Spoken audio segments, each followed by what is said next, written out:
Sinabi ng palas na huwag kang asal bata makasiri doon sa remarks mo na hindi mo ituturo kay BBM kung paano ibababa yung 20 pesos na kilo ng bigas. Kanino galing yan? Claire Castro, yung best friend mo. Sabi ko na nga, diba, huwag na tayo makinig kay Claire Castro kasi isa siyang gigo. Garbage in, garbage out. Tama na.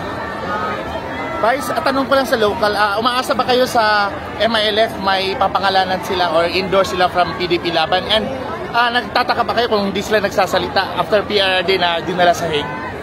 Sino? MILF. MILF? Well, katungod na no, sa tanan organisasyon kung unsa ang ilahang pamulitika.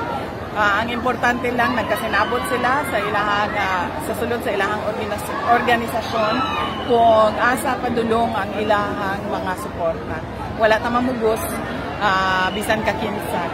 Kita nagapresenta lang sa katauhan kung paunsa sila unang magpili og mga leaders, base lang sa historical mistakes nato in choosing our leaders. And next is wala sila nabanggit about after your father na straight na vote sa PDP, sa Duterte Senators.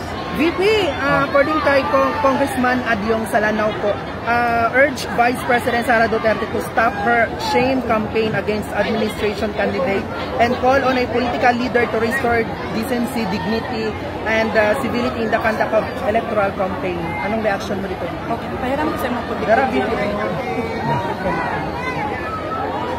Adyong na dito. Adyong, shame campaign against the administration. Called on all political leaders to restore decency, dignity, and civility in the conduct of electoral campaigns. Si Adyong Manggod, produkto manggod niya siya sa warlordism nato diri sa Mindanao. So I don't think he is the proper person to talk about decency, dignity, and civility. Kay ang iyahang pagdaog din ha sa Lanao tungod na sa grip sa ilahang dynasty. Napa-VP. Next, contrary to her very outspoken nature, House Deputy Majority Leader Paulo Ortega, the 5th of La Union on Monday said impeached Vice President Sara had seemingly adopted what may be described as a deafening silence when China made illegal activities in the Philippines, Sandy Cay, which is part of the Spratly Group of Islands. South China Sea. Ito niya ginaistoryahan. Kani si Kuan, isa po ni si Ortega, mura po ni siya og si Adyong. Produkto sa warlord. Si Ortega, maupod ni siya si Adyong. Produkto sa warlordism kini sa ato ang nasod. So, angay niya nga mo-adapt po deafening silence. Wa siya katungod mo abli sa iyang baka. Where does her loyalty really lie? China or Philippines? From my perspective, it seems she knows nothing in campaign but to engage in political mudslinging, hit PBBM administration allies, but China as her stone-etched template accused Duterte.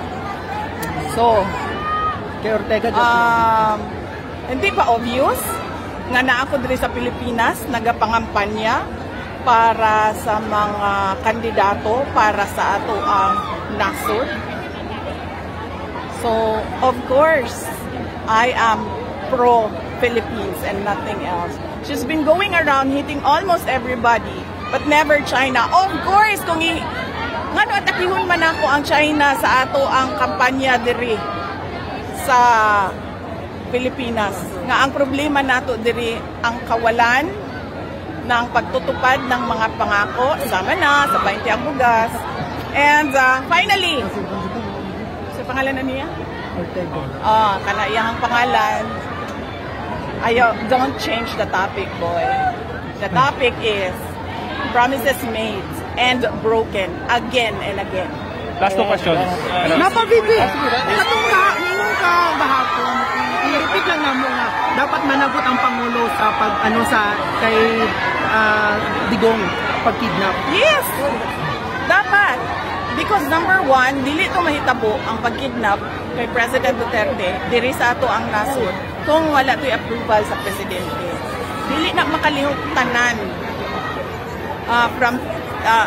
dili na mo stand down ang AFP, dili na mulihok ang PNP kung walay go signal sa ilahang mga secretaries, kung wala, di ba yan masyadong malapit? Hindi naman, ma'am. Wapa kay Kadra VPO. Mama, lapit. Kanang di na makalihok ang PNP, dili na makalihok ang AFP kung wala na approval sa ilahang secretaries. And walay secretary nga mulihok kung walay approval sa Presidente. And yes, Last. dapat siya managot. Kasi that is an impeachable offense. It's a culpable violation of the Constitution and betrayal of public trust. Because they allowed a foreign jurisdiction to intervene in our national sovereignty. We did not have any obligation to cooperate with the ICC because we already